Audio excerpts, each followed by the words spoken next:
No threat will shake me. No enemy will intimidate me. And I have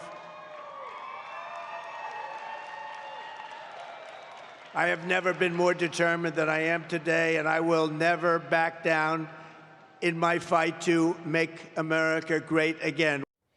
All right, there you have it. Tough talk from Mr. Trump. Joining us now on set, Mike Pompeo, 70th Secretary of State, Fox News contributor.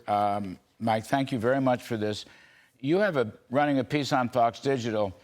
Iran supports Kamala Harris, but you're also concerned. Do you think Iran is trying to assassinate Trump? Oh, I don't think there's any doubt about that the Iranians are serious about interfering in our election, impacting the outcome, and that they want to gain what they would describe as vengeance for the death of Qasem Soleimani. And so whether it's President Trump or me or one of the senior military leaders, they are determined to do that. And so, you know, we've had 2 assassination attempts. I couldn't tell you if they're connected to this Iranian activity, but I know the FBI is working on it, and they have seen instances where the Iranians are definitely coming after American senior leaders. And we now know that they have stolen information from the Trump campaign, attempted at least to provide it to the Harris campaign and the Biden campaign. They are fully active, and they will be these last 6 weeks as well. And they have always threatened you. And you still have Secret Service protection. That's right. The State Department provides protection for me. Yeah, they've come after me a couple of times. They know that what we did in our administration was take the hard actions that tough people have to take to protect America. That put them in the penalty box, and we had them almost, and you were part of this too, we had an economic model that had put real pressure on the regime itself, and they don't want to see that come back because they know they were less secure, and it was a more dangerous world for them instead of for us when President Trump was in office. And you do think they would prefer Kamala Harris as the next president?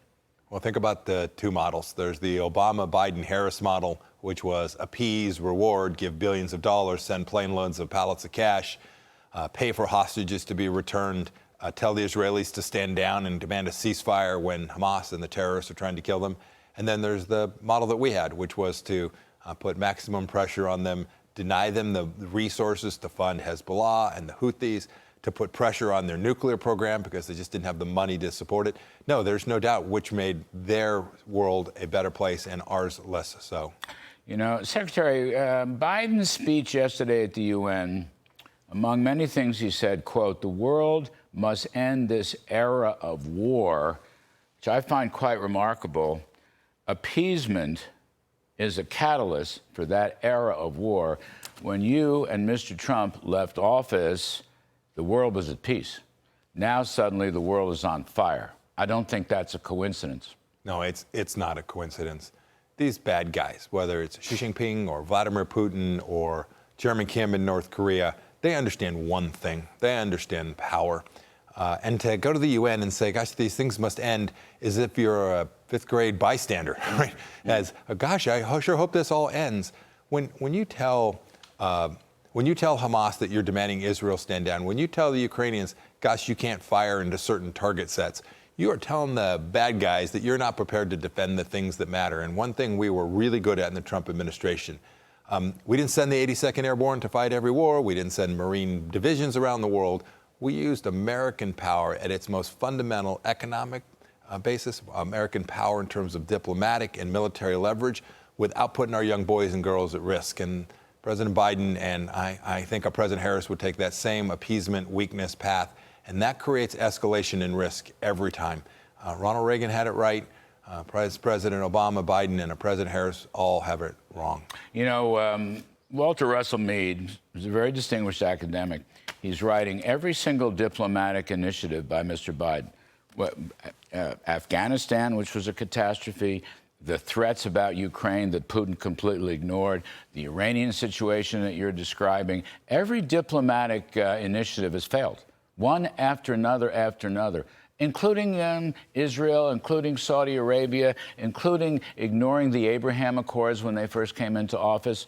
This is stuff that Mr. Trump and you put in place.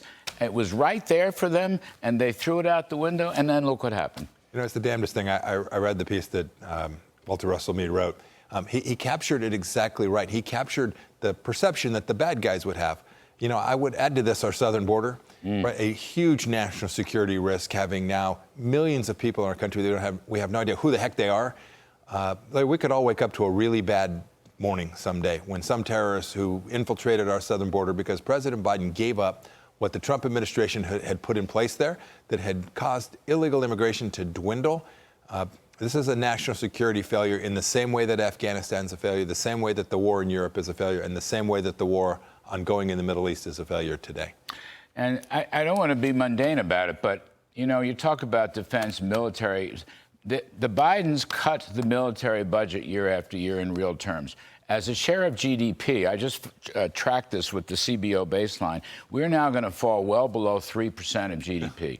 When I was a young man, assistant budget director for Ronald Reagan, when he was crusading against Soviet communism, he ran that up to 6.5% to 7% of GDP. Now, we have this world that's on fire. We're going to have to raise defense spending. The Bidens won't. I do not believe Ms. Harris will either. The fact of the matter is that not only have we seen these strategic failures in the moment, but they have also put us on our back foot in terms of long-range strategic preparedness. So think about the Space Force that President Trump created. They haven't put the resources in place to back that up. We have a Navy that is smaller than it's been in an awfully long time.